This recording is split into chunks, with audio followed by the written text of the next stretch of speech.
Baik. Bismillahirrahmanirrahim. Assalamualaikum warahmatullahi wabarakatuh. Alhamdulillahi rabbil alamin. Alhamdulillahilladzi ja'alana ummatan muhammadiyatan ummatan wasata linakuna syuhada bainan nasi yaumal qiyamah. Walladzi an'amana bi ni'matil imani wal islami wal ukhuwah wassalam wal karamah wa amarna bit tamassuk bi kitabillahi wa sunnati rasulillah wa aujaba 'alaina al-amra bil ma'ruf wan nahyi 'anil munkar wa asyhadu an la ilaha illallah wahdahu la syarika lah lahul mulku wa lahul hamdu yuhyi wa yumiitu wa huwa 'ala kulli syai'in qadir wa asyhadu anna muhammadan 'abduhu wa rasuluh alladzi qad ballagha risalatahu wa adda al-amanah wa kashafa al-ghammah wa jahada fillahi haqqa jihadihi hatta atahul yaqin. Allahumma salli ala sayyidina wa habibina wa syafi'ina Muhammad sallallahu alaihi wasallam wa ala alihi wa sahbihi wa tabi'in wa tabi'in tabi'in wa man tabi'ahum bi ihsanin ila yaumiddin. Amma ba'du. Jamaah sekalian yang kami hormati, puji syukur kehadirat Allah Subhanahu wa taala. Pada malam hari ini kita sama-sama dapat bermajelis, talabul ilmi, berbagi pengalaman, mudah-mudahan mendapatkan berkah dari Allah Subhanahu wa taala. Salat serta salam semoga tetap tercurahkan kepada junjungan kita Nabi Agung Muhammad sallallahu alaihi wasallam. Sama sekalian yang kami hormati, malam ini kita lanjutkan terkait ngaji kita kitab Ta'lim Muta'allim. Terakhir sampai mana ya?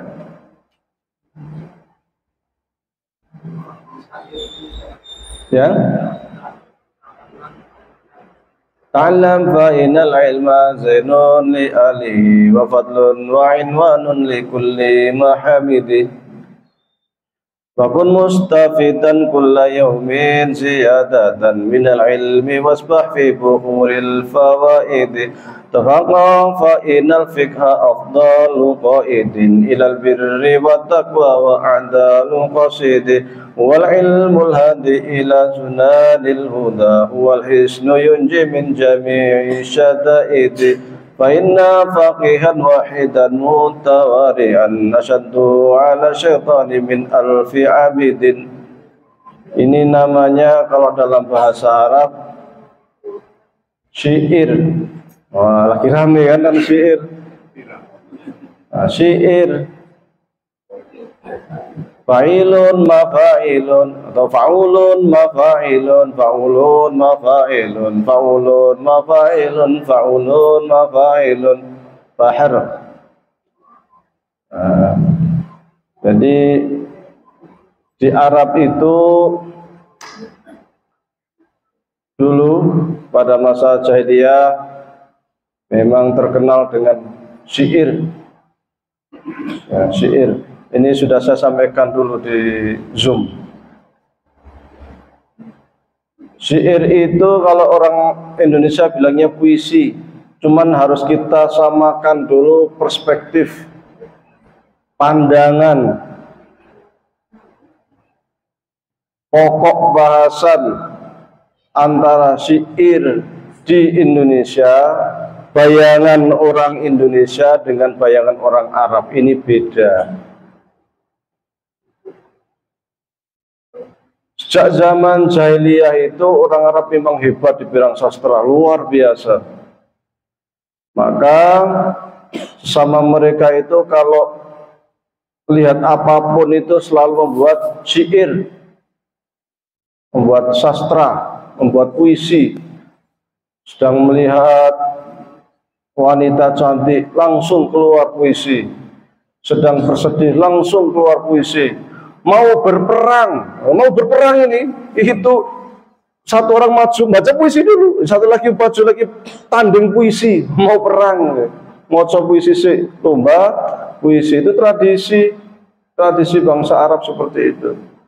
Dulu di dekat Ka'bah itu ada pasar zaman jahiliyah, namanya pasar Ukaz. Di pasar itu sering ada acara pasar malam, rame kalau sudah pasar malam. Kalau sudah diadakan pasar malam ada panggung. Di panggung situ ada lombanya lomba baca puisi. Nanti puisi terbaik ditulis dengan benang berwarna emas, lalu ditempelkan di dinding Ka'bah. Diambil 7 nominasi, 1, 2, 3, 4, 5, 6, 7. Wah, 7 yang puisi terbaik, yang panjang, yang lebih dari 7 bait, panjang dari atas sampai bawah. Dulu itu ada 7 orang yang jagoan puisi yang susah sekali dikalahkan. Di antara ada namanya Imrul Qais, ada namanya Antara, macam-macam lah. Maka 7 orang ini terkenal dengan istilah atau puisi dari karya 7 orang nominasi yang menang ini, yang sering menang ini disebut dengan istilah Al-Mu'allaqat As-Sab'ah. 7 puisi yang digantung, mu'allaqat. Ya. Wow, jadi kebanggaan karena orang tawaf, orang ke Ka'bah nyembah berhala, melihat puisinya itu dipasang di situ, maka kebanggaan. Karena Ka'bah ini memang menjadi kebanggaannya orang Arab. Ka'bah ini dibangun aslinya dulu sejak Nabi Ibrahim, Nabi Adam. Inna awwala baitin wudi'a lin-nasi lalladzi bi Bakkatal mubarakah. Pertama kali al-bait, rumah Baitullah yang dibangun di muka bumi itu yang terletak di Mekah.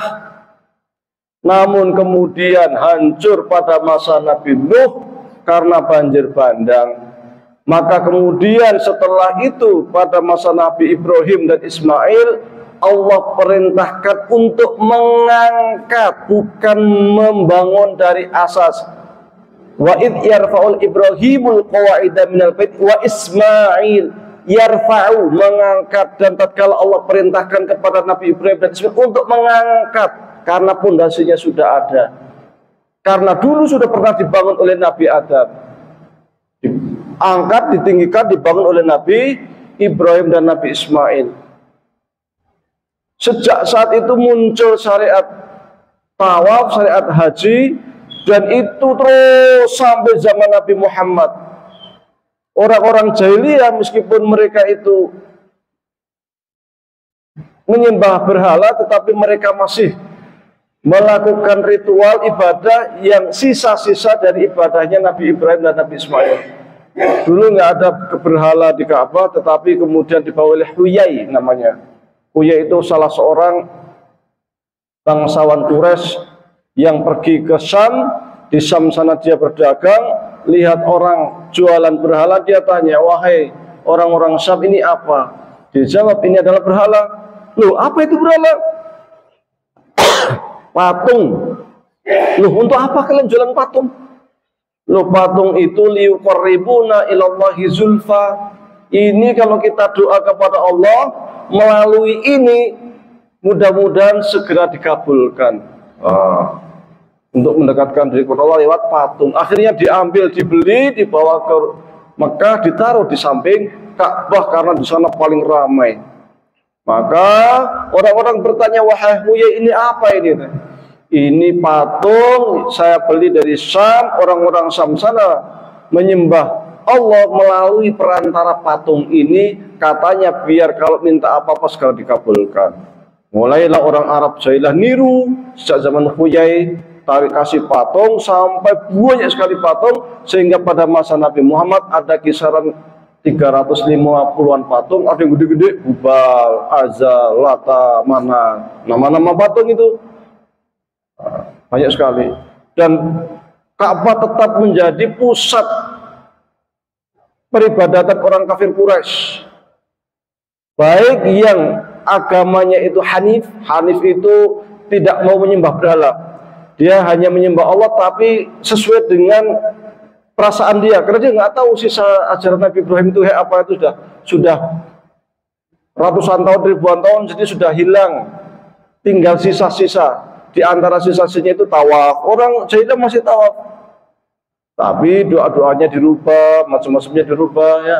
Maka dulu ketika Nabi Muhammad lahir, oleh Abdul Muthalib, bayi Muhammad langsung dibawa lari ke Ka'bah, dibawa tawaf 7 kali. Setelah tawaf 7 kali baru dikatakan, ini bayi saya berharap menjadi bayi yang dipuji oleh semua makhluk yang di langit dan di bumi, maka saya beri nama Muhammad. Jadi Ka'bah itu ramai sekali, menjadi pusat perdagangan samping Ka'bah dan pasarnya itu. Maka sering ada pasar malam di situ, yaitu pasar Ukas, untuk lomba puisi. Jadi puisi itu sudah mendarah daging di masyarakat Arab jahiliyah. Dan puisi itu mereka membuat kaidah. Nek basa Jawa, nek wong Jawa kan ono pangkur, sinom, mas kumambang ya, pocung, apalagi dandang kula yugyani ing para prajurit. Nah sapa lah ya, Bapak pucung tutu watu tutu gunung tawa kaya ula. Was jare itu lagu waktu saya masih SD, wis lali soalnya kesuwetan Mesir. Jadi ada kaedah-kaedah lagu, tembang. Di Arab pun sama ada kaedahnya, dimana kalau menyelisihi kaedah yang sudah dibangun dianggap nggak keren, tidak sastrawan, menyelisihi. Orang Jawa juga sama, membuat pangkur kok hitungan ketukannya kok beda. Wah ini pangkurnya opo ini kan sama. Oh pocong kok kayak ngono, mas kumambang ini ada aturannya begini kok, mbak ini kayak ngono. Jadi ada aturan, orang Arab pun sama ada aturan.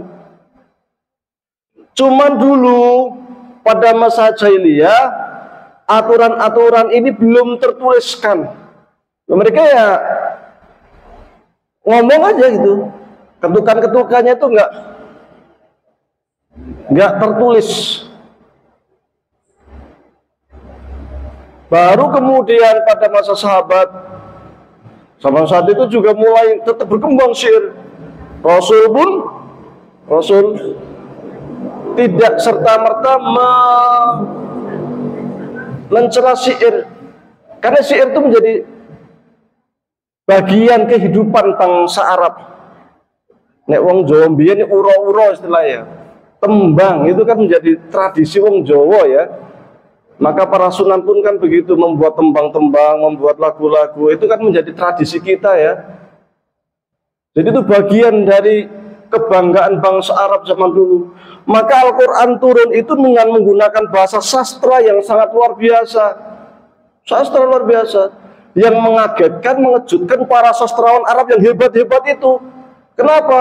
Karena mereka sudah terbiasa dengan sastra yang luar biasa, ada lombanya, pemenangnya. Ketika lihat Quran, oh ini kok lain ya? Ini kok bisa indah begini ya? Ini kok bisa bagus begini ya? Dan yang tahu ya para sastrawan yang paham. Nah, kalau kita baca ya Al-Fatihah biasa aja, Bismillahirrahmanirrahim, Alhamdulillahirrahmanirrahim, Ar-Rahmanirrahim. Indahnya di mana orang ngerti kan? Orang ngerti soal kita bukan sastrawan. Tapi orang Arab dulu baca Bismillah saja mereka takjub. Kok bisa ya indah seperti ini ya? Mengandung kata-kata yang sangat padat, sangat ringkas, sangat mendalam. Nah ini kalau kita belajar balaghah, kalau nyantri baru kerasa indahnya luar biasanya bahasa Al-Quran. Nanti belajar badik, bayan, ma'ani, arut, nahwu, sorob, iklal. Ini kita pelajari semua ini kaidah-kaidah bahasa Arab. Baru kerasa indahnya, luar biasanya Al-Quran. Nah, kalau nggak belajar ya biasa saja. Ya sama kayak kita dengar pangkur, sinem, orang tahu bergaul sama orang Jawa ya biasa-biasa saja. Mana suara sumbang, nggak sumbang ya ngerti. Tapi kalau kita terbiasa, tahu, oh ini crash, oh, ini kurang, ini mesti naik ini mesti turun ya gitu. Nah, ada penyanyi ini pakarnya lagu gitu. Paham. Tapi kalau dia nggak biasa ya ngerti kan gitu, kan ada ilmunya ya. Kalau orang yang terbiasa nyanyi langsung orang gitar, wah ini kurang nadanya, kurang sidik, tahu itu. Lagi sumbang sidik ini senarik ono sing kurang ketarik sidik, tahu gitu. Tapi kalau nggak bisa terbiasa main gitar, terus wah tapi kabeh jelengan ora pakai kuncis, tapi kabeh gitu. Karena nggak tahu teorinya. Ya masalah kita sekarang itu perdebatan di medsos, di dunia maya itu kayak gini gue. Jadi perdebatannya orang-orang bodoh. Ikhtilaful juhala. Ya, repot. Debat orang ngerti ilmu ini sok pinter, sok ngerti. Ya, ini kan tidak persoalan. Zaman sahabat itu juga luar biasa. Mereka ketika Quran turun itu dulu Nabi Muhammad itu kan kalau malam itu sholat malam. Karena sholat malam bagi Nabi itu wajib. Qumil laila illa qalila nisfahu aw inqus minhu qalila aw zid alaihi warattil qur'ana tartila. Wahai Nabi Muhammad, qumil laila, bangun. Kalau malam bangun salat malam, warattil qur'ana tartila, baca Quran. Nah, Rasul malam baca Quran, ngaji sambil salat. Rasul kalau salat yang dibaca Al-Baqarah, Ali Imran ya.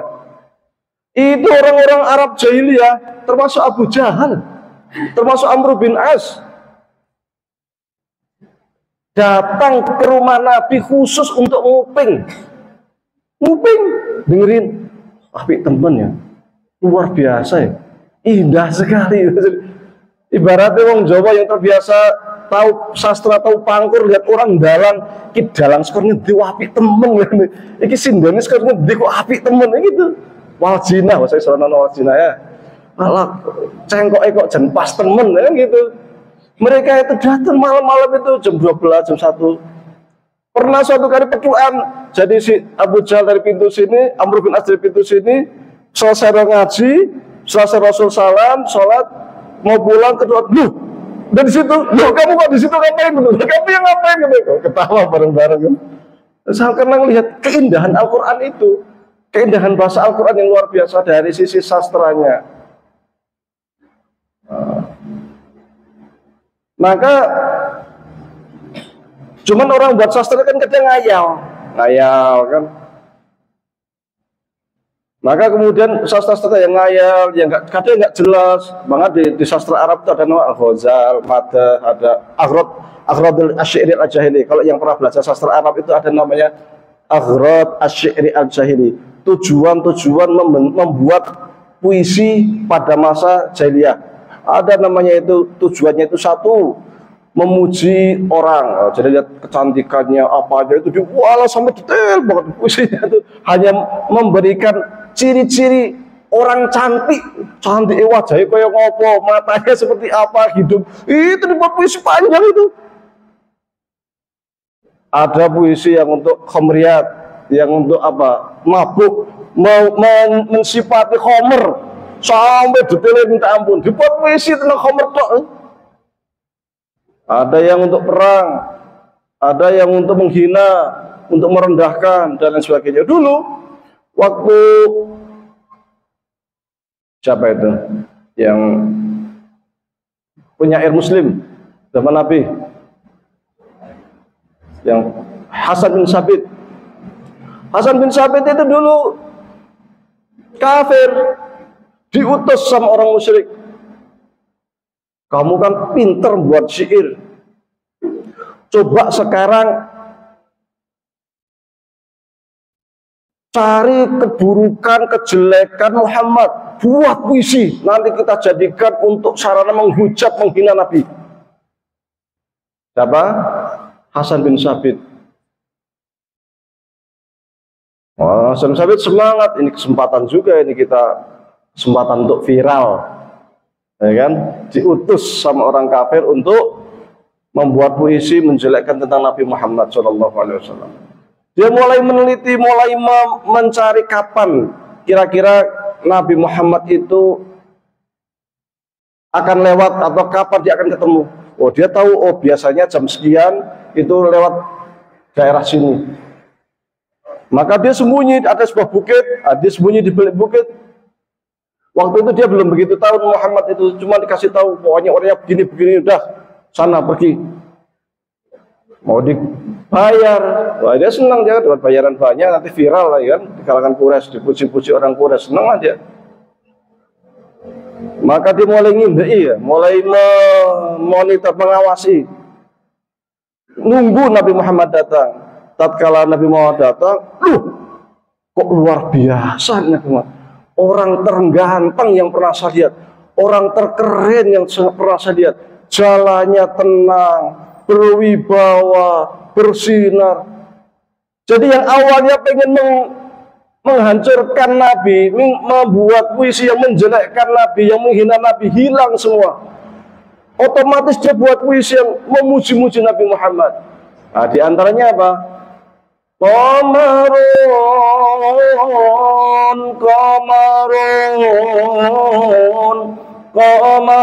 sidna Nabi, qamarun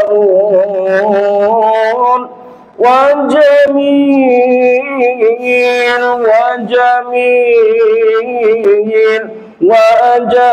sidna Nabi wa jamil. Karena saking indahnya, kemarin apa? Purnama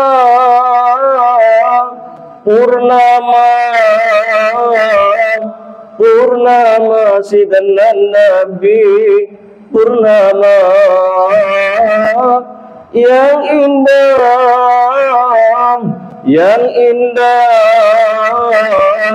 yang indah sidna Nabi, yang indah.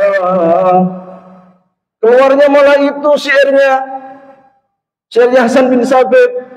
Awalnya pengen menghina Nabi, pulang ke kafir Quraisy, keluarnya syair tentang memuji Nabi. Gara-gara itu dia masuk Islam. Maka ketika masuk Islam dia menjadi penyair andalannya Nabi Muhammad SAW. Sehingga kalau perang orang Arab itu kalau perang aneh, gulat. Kadang sebelum gulat orang kafir keluarkan satu orang ahli pakar puisi, menghina Nabi, menghina umat Islam. Nanti Nabi Muhammad akan, hai Hasan bin Sabit, tandingi buat puisi. Kalau di kita kayak di mana ya, pantun ya, balas pantun. Balas pantun persis kayak kita balas pantun. Cuman kalau di sana balas puisi. Hasan bin Sabit maju lawan, wah nanti dia keluar puisinya, mengembalikan atau menghujat orang-orang kafir Quraisy, seperti itu. Dulu waktu Nabi Muhammad SAW hijrah ke Madinah, ini bisa ditemukan di dalam kitab Ihya Ulumuddin jilid 2, bab as-sama', bab tentang nyanyian. Waktu Nabi Muhammad SAW hijrah ke Madinah, para ibu-ibu menurut Imam Al-Ghazali dalam Ihya itu sudah membawa duf. Apa tuh? Rebana. Anak-anak membawa pelepah kurma. Kalau zaman sekarang bendera ya. Kalau ada presiden mau datang, anak kecil-kecil bawa bendera kan, merah putih ya, untuk menyambut. Wah, di zaman silam nggak pakai bendera, pelepah kurma. Untuk menyambut kedatangan Nabi, karena sudah ada berita Nabi Muhammad hijrah. Cuman mereka sudah nunggu, setiap hari itu nunggu. Kok nggak datang-datang ya Nabi Muhammad, katanya hijrah. Ada sesuatu, ada apa, terus setiap hari. Ada pohon kurma besar, terus setiap hari ada yang mengangkat kurma, naik, lihat. Sudah ada tanda-tanda belum? Udah ada orang dari Jawa, terus hampir tiap hari. Karena standarnya katakanlah 1 bulannya nggak punya nyampe. Karena memang Nabi Muhammad ke Madinah itu memutar, tidak melalui jalan yang biasa dipakai kaum orang Arab sengaja memutar supaya tidak diketahui oleh kaum kafir Quraisy. Di samping juga pernah menginap di Gua Sur 3 hari, sehingga lama sampai ke Madinah. Orang-orang Madinah sudah pengen nyambut, karena rata-rata orang Madinah mereka sudah Muslim, tetapi mereka belum melihat Nabi Muhammad SAW. Udah Muslim semua, tapi belum melihat Nabi Muhammad SAW. Karena pada waktu itu dakwahnya Nabi Muhammad di Madinah itu melalui perantara orang utusan delegasi namanya Mus'ab bin Umair. Gara-garanya nih, kok iso masyarakat Madinah mau Islam padahal Nabi belum ke sana? Kok iso ini kan? Karena ada berita dari Taurat, orang-orang Yahudi sama orang Nasrani di Madinah itu banyak yang mengatakan suatu saat nanti akan Nabi yang hijrah ke Madinah. Dan orang Yahudi dengan suku Aus dan Khazraj, 2 suku Arab di Madinah, ini musuh bebuyutan, saing-saingan. Orang Yahudi mengatakan nanti kalau Nabi terakhir datang ke sini ke Madinah, kalian orang Arab kami usir kalian, kami akan bersama Nabi terakhir. Karena ada beritanya di Taurat. Maka ketika kisaran 3 tahun sebelum Nabi hijrah, pada tahun 10 kenabian ya. Maka ketika orang-orang Mekah, orang Arab Madinah mendengar katanya ada Nabi di Mekah, wah mereka langsung kaget, wah ada Nabi. Jangan-jangan ini yang sering dibilang orang-orang Yahudi. Jangan-jangan ini yang ada di Taurat yang katanya mereka kalau ada Nabi sampai hijrah ke sini kita akan diusir. Akhirnya mereka rapat dadaan. Gini, kita harus mendahului orang Yahudi. Jangan sampai kita kedahuluan. Utus orang, segera pergi ke Mekah. Gitu. Akhirnya diutuslah orang, 2-3 orang ke Mekah. Di Mekah nyari yang namanya Muhammad, Nabi Muhammad. Tanya-tanya ke sana kemari. Orang-orang kafir Quraisy ketika tahu ini ada orang Madinah pengen ketemu orang yang bernama Nabi Muhammad, langsung wanti-wanti, jangan sekali-kali ketemu yang namanya Muhammad. Itu bahaya, dia tukang sihir. Emang kenapa? Dia itu kalau sudah baca mantra, orang-orang tunduk semua. Kalau sudah baca mantra, kamu akan takjub nanti. Itu pokoknya kalau nanti kamu andai pun ketemu, tutup telinga. Bahaya mantra-mantra dia itu, sihir. Yang dimaksud mantra di sini apa? Al-Quran. Jadi orang Arab kalau sudah dengar Al-Quran itu udah kelepek-kelepek istilahnya itu. Oh, indahnya luar biasa. Ya gampangnya zaman saya gitu, kalau ada anak muda yang suka apa namanya muji-muji perempuan ya, kan suka wayu nirah itu. Perempuan kalau dari muji-muji langsung kelepek-kelepek, nah kayak gitulah. Cuma bahasanya puitis gitu.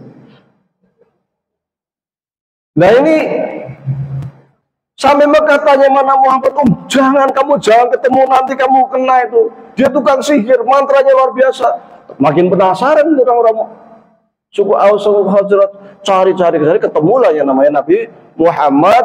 Datang ke situ, kami datang ke sini ingkang kaping sepina silaturahmi, ingkang kaping kali saya ini utusan. Wah, utusan dari masyarakat Arab Madinah untuk menghadap engkau karena kami mendengar katanya engkau ini mengaku sebagai seorang nabi. Langsunglah Nabi Muhammad menceritakan tentang kenabian, tentang beliau diutus nabi, baca ayat-ayat suci Al-Quran. Langsung mereka, kalau demikian ya Muhammad, kami berbaiat kepada engkau, kami masuk Islam. Maka dibaiatlah dengan mengucapkan asyhadu an la ilaha illallah wa annaka ya Muhammad Rasulullah. Nah ini ke Madinah, pulang dakwah di Madinah, diterima orang-orang Madinah. Kemudian tahun berikutnya kirim lagi 12 orang menemui Nabi Muhammad. Ketika ketemu Nabi Muhammad, mereka ketemu berbaiat. Kemudian pulang dibawa namanya Mus'ab bin Umair ini untuk dakwah. Akhirnya orang Madinah semuanya masuk Islam. Sampai kemudian tahun ketiganya lagi datang lagi berbaiat lagi, jumlahnya 73 orang. Dan mereka berkata, ya Rasulullah, kita di Madinah semua sudah masuk Islam nih. Semua sudah masuk Islam. Semua merindukan engkau ya Rasulullah. Semua pengen melihat engkau ya Rasulullah.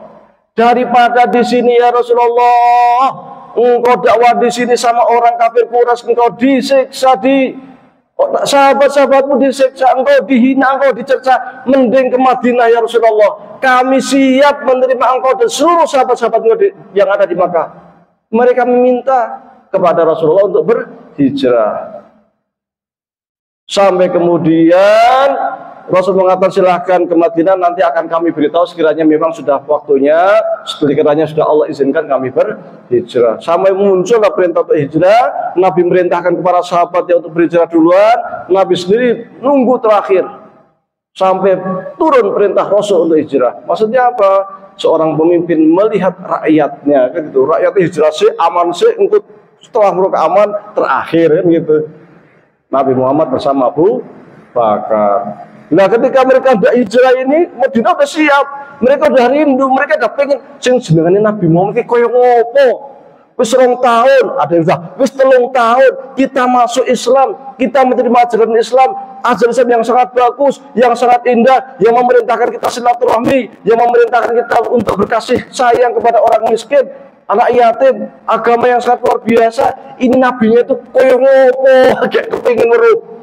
Makanya ibu-ibu Madinah udah siap-siap menyambut. Rumah-rumah Madinah siap-siap, ngerti nanti Nabi Muhammad mau tinggal di rumah saya. Semua orang pikirannya gitu. Sopo ngerti Nabi Muhammad mau tinggal di rumah saya. Siap-siap semua.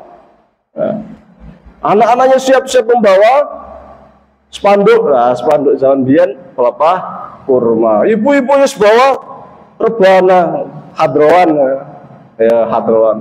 Nunggu Nabi datang. Maka ketika terlihat dari jauh Nabi datang, oh Nabi Muhammad sudah datang, Nabi Muhammad sudah datang. Ternyata orang-orang Madinah sudah mempersiapkan syair.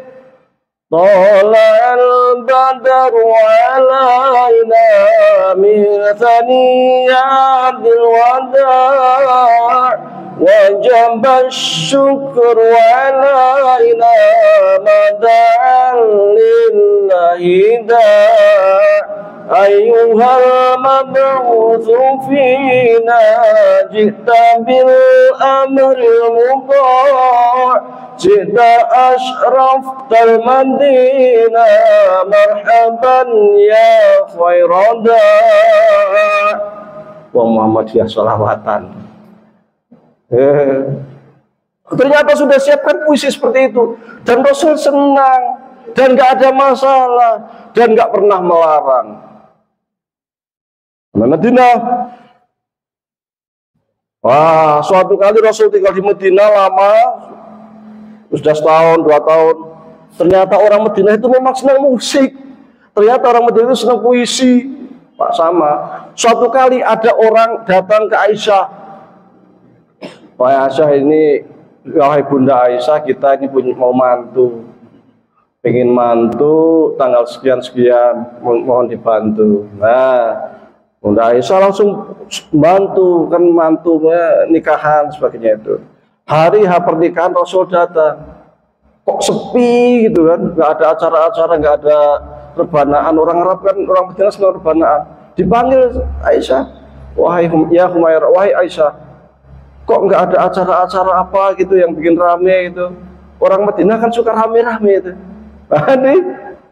Jadi tegur Aisyah, dikiranya acara ini nggak ada rame-rame karena dilarang oleh Aisyah. Ketua panitianya, nah, ketua panitianya siapa? Ibunda Aisyah. Jadi boleh acara-acara senang-senang pernikahan, kok ada rebanaan ya, ada musik tapi yang sesuai dengan musik-musik Islami ya boleh. Suatu kali pas di rumah Rasul itu dekat dengan masjid. Rumah masjid, kemudian Rasul kadang rumahnya kecil. Aisyah itu di depan pintu ngeliatin orang apa ya, orang-orang budak lah ya, lagi nyanyi sambil joget-joget gitu kan. Datang siapa namanya, Abu Bakar. Ini kamu ini gimana? Amis maru syaitan fi baiti Rasulillah. Kok emang seruling istilahnya. Nyanyian kok di dekat rumah Rasul lu gimana itu? Nggak boleh, Abu Bakar marah-marah kan. Ternyata di samping Aisyah itu ada kayak ranjang kecil di dalam rumah. Rasul lagi leson ya, bahasa trepep leson, tiduran. Kainnya itu ditutup gini, tutup. Kata Rasul langsung dibuka gini. Wahai Abu Bakar, biarkan saja. Wah, ternyata ada Rasul di situ. Wahai Abu Bakar, biarkan saja. Nah, ya udah biarin.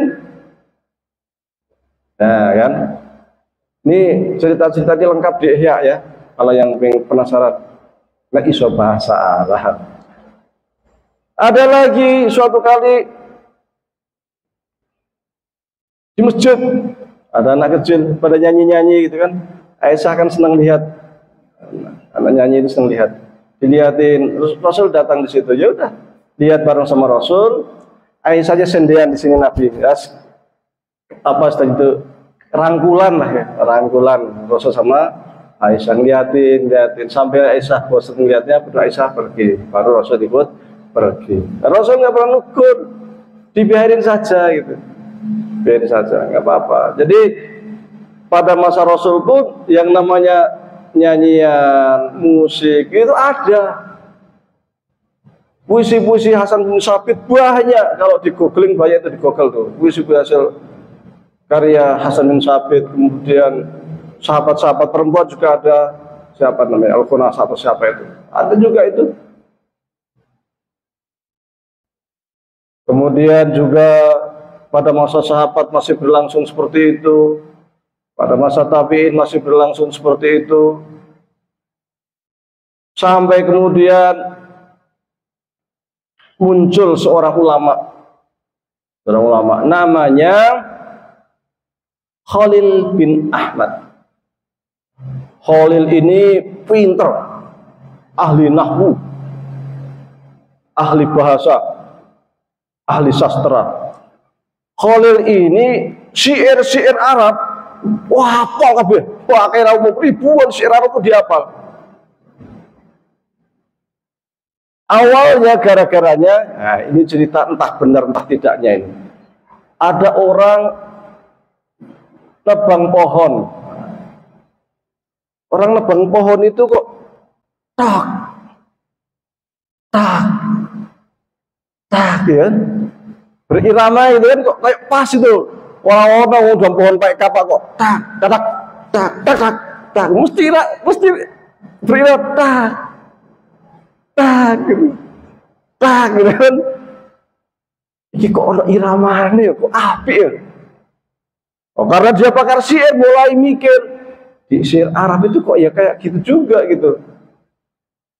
Amda'u bismillahi wa rahmani wa birahimi da'imil isani falhamdulillahil qadimin awali ar-akhiril baqi bila da'awuli thumma salatu wa salamu sarmada ala nabi khairi maqad wa qadda wa aliki wa sahbihi wa man tabi' sabila dinil haqqi ghairu muqtadi wa ba'du fa'lam bi wujubil ma'rifah mi wajibilillahi isrina sifah fallahu mawjudun qadimun baqi mukhalifun lil khalqi bil itlaqi. Ketukannya pas ya. Nek sing musisi langsung oh iya ya. Iya kok ketukannya pas itu loh. Orang Arab ada yang lebih panjang. Alala lantanan alala latanalul ilma illa bisitatin saumbika amajmu'i habib bayani takaun wa khirsun wastinapun wa bulghatun wa irsyadu ustadhi wa tunis zamani. Nggak ada yang lanjutin ya. Fa in kana dasyarin fajanib sur'atan wa in kana khairin faqtadiku yatadi ta'lam fa innal ilma zainun li alihi wa fadlun wa unwanun li kulli mahamid. Itu pasti ketukannya ada itu. Nah, jadi Khalil ini ngumpulin syair-syair Arab, kumpulkan. Ini kok ketoke standarnya kok pangkur, nek basa Jawa ini ya. Nek iki kok sinom, tapi belum dikasih nama, cuma dikumpulin. Yang panjang ini, yang rondo panjang ini, yang pendek ini dikumpulkan. Jadi satu, kasihlah syair-syair yang lain. Baru dia setelah itu dia masuk ke rumah mengambil botol begini. Botol dari gelas atau gelas dari kaca. Sama sendok masuk kamar, kunci kamar. Mulai buat ketukan. Faulun, mafaulun, faulun, mafaulun, faulun, mafaulun, faulun, mafaulun, mustafilun, mustafilun, mustafilun, mustafilun. Agak cepat ya. Mustafilun, mustafilun, mustafilun, mustafilun, mustafilun, mustafilun, mustafilun, mustafilun, mustafilun. Faulun, mafaulun, faulun, mafaulun, faulun. Nah, gitu kan. Dibuat sambil ketok itu. Ngetokin apa? Ngetokin gelas. Nah, dia punya adik. Adiknya itu jualan, suka keluar, sudah sudah selesai nih. Di luar rumah, maka ada orang lewat. Setiap lewat itu dengar Khalil ini ngetuin apa gelas. Maka kemudian orang yang nanya, itu kakakmu tuh kenapa itu? Jangan udah mulai gila ya katanya. Kerjaan nang kamar takok ngetuin gelas. Orang ngerti jebule. Setelah sekian hari 40 dino popiro sudah menulis sebuah buku yang sangat terkenal yang saat ini disebut dengan namanya ilmu arut. Ilmu arut itu isinya wazan syair, di situ ada ketukan-ketukan yang aslinya sebenarnya itu sudah ada sejak zaman jahiliyah, tapi orang zaman jahiliyah itu seperti ngomong belum ditata, baru sama Khalil bin Ahmad ditata. Nek dawa itu namanya pangkur, bahar tawil, kan. Kalau pendek namanya pucung, gitu kan. Kalau ini sinom, kalau ini mas kumambang, ya gitu kan. Nah, ditata sama Khalil bin Ahmad. Kemudian contoh-contoh syairnya seperti ini. Jadilah ilmu arut yang itu kalau kita belajar itu mesti diketuk musiknya. Saya dulu waktu belajar arut itu kasih di jaret, ini berapa ketukan, jaret, ini seketukan, jaret, seketukan, jaret. Jadi kalau membuat puisi syair Arab itu harus berdasarkan wazan namanya, wazan atau arut itu, bahar itu, bahar tawil atau bermat atau berapa itu harus itu sesuai. Nah, ketukan-ketukan itu kalau orang sekarang menyebutnya musik orang Arab. Jadi musik itu kalau orang Arab sebenarnya di KBBI juga sama. Cuman karena kita jarang baca kamus ya. Jadi kalau musik itu, kalau di orang Arab itu bukan sekedar suara, entah dari mulut, entah dari alat musik yang berirama, bukan hanya itu, tetapi irama nada itu sendiri sudah dianggap mengandung musik. Maka orang Arab ketika ada puisi-puisi yang punya ketukan-ketukan tertentu itu, mereka nyebutnya ini mengandung seni musik. Nah, Al-Quran itu punya ketukan-ketukan yang kayak gitu. Qul huwallahu ahad, Allahus samad, lam yalid wa lam yulad wa lam yakul lahu kufuwan ahad. Ada namanya saj'un kalau dalam balaghah, sajak. Terakhir dal. Alhamdulillahi rabbil alamin. Nun. Ar-Rahmanir Rahim. Tapi masih Malik Yaumiddin. Nun. Ya kena muda ya kena stain, ihdinas siratal mustaqim. Ya gitu. Buri belakangnya tuh kayak gitu. Akhirnya rapi, standar. Bahkan ada ilmu kelebihan Al-Qur'an dari syair dan sastra Arab. Ada ilmu tajwid. Sehingga membahasanya itu ada panjang pendek sehingga beralun bergelombang. Kayak orang nyanyi. Orang nyanyi Al-Qur'an itu. Rasul kan mengatakan takhanu bil Qur'an kan? Takhanu bil Quran, bernyanyilah ketika Anda membaca Al-Quran. Ini Al-Quran kalau menyanyi itu haram. Mau Quran Bismillahirrahmanirrahim. Alhamdulillahirabbil alamin. Enggak boleh ada nada sedikit pun. Karena kalau ada nada itu sudah nyanyi loh. Ar-Rahmanir Rahim. Malik Yaumiddin. Imam bisopo. Sesuk rasa jadi imam meneh. Karena enggak ada nyanyi, haram nih. Haram. Kalau nyanyi kan Alhamdulillahirabbil alamin, itu pakai nada enggak? Bernada. Nyanyian bukan? Nyanyian dosa aja mengatakan takhanu bil Quran. Nyanyilah ketika Anda baca Quran. Nah, kalau diharamkan ya kayak gini juga haram. Membaca Quran biasa. Nek azan Allahu Akbar, Allahu Akbar. Allahu Akbar, Allahu Akbar. Biasa orang yang nggak boleh nyanyi. Kalau Allahu Akbar, Allahu Akbar, terus nyanyi. Nah, dan orang Mesir kata teman aja. Ada nada juga, ada orang Mesir. Allahu Akbar, Allahu Akbar, bernada juga. Jadi kalau mereka yang mengharamkan nyanyi angel, nyanyi haram. Ada hati pun ting ting ting ting ting ting ting ting ting ting ting ting. Wah, ada telepon. Nah ini tuh nyanyiannya berdering. Repot dewe. Buka radio, buka internet apa nyanyiannya repot dewe kan gitu. Kalau mau konsisten haram nyanyian, ngajinya aja pakai lagu. Azane ora usah pakai lagu. Lagi bagian dari nyanyian karena ini bernada.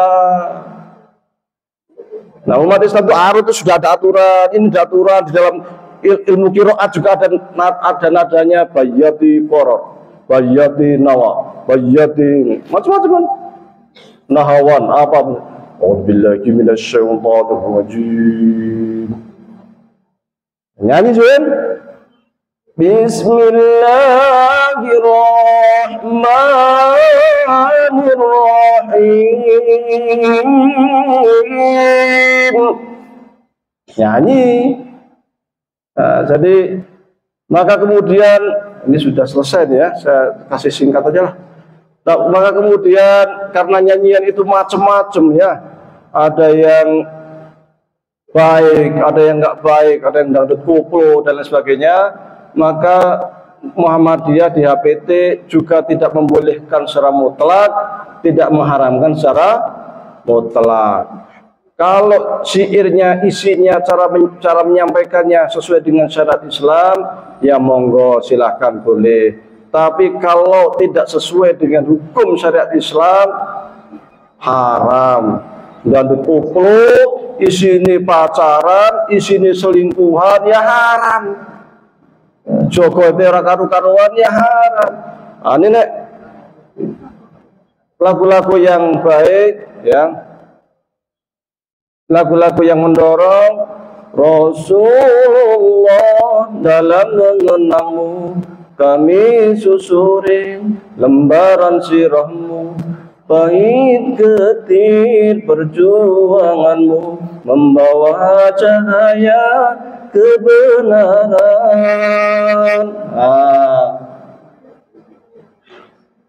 Sang surya telah bersinar, syahadat dua melingkar, warna yang hijau berseri.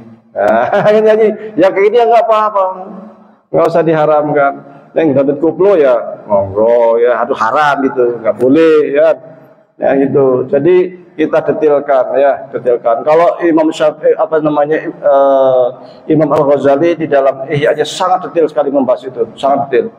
Banyak ulama-ulama juga yang bahas tentang ini cukup detail, di antara namanya Ibnu Hazm. Ibnu Hazm juga cukup detail dalam kitab Al-Muhallanya. Kalau ulama kontemporer ada Syekh Qardawi. Dia menulis judulnya itu Fiqhul Musiqa, fikih musik. Tebal sekali. Dia mengurai musik sejak zaman Nabi, sejak zaman jahiliyah bahkan.